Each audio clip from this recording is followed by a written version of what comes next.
Loss of the thing due. Article 1262.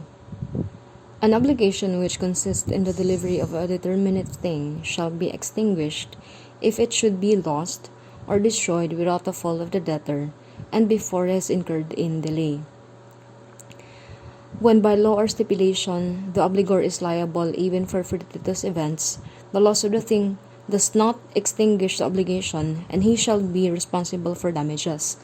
The same rule applies when the nature of the obligation requires the assumption of risk. Article 1263. In an obligation to deliver a generic thing, the loss or destruction of anything of the same kind does not extinguish the obligation. Article 1264. The court shall determine whether under the circumstances the partial loss of the object of the obligation is so important as to extinguish the obligation.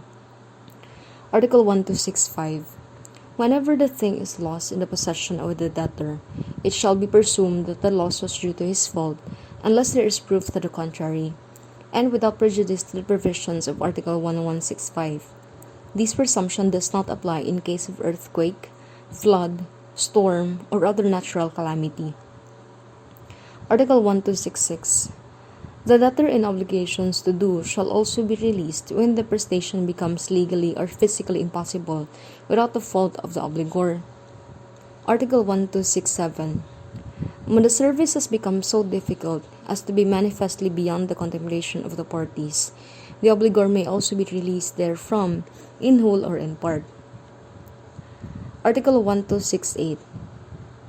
When the debt of a thing certain and determinate proceeds from a criminal offense, the debtor shall not be exempted from the payment of its price, whatever may be the cause for the loss, unless the thing having been offered by him to the person who should receive it, the latter refuse without justification to accept it. Article 1269.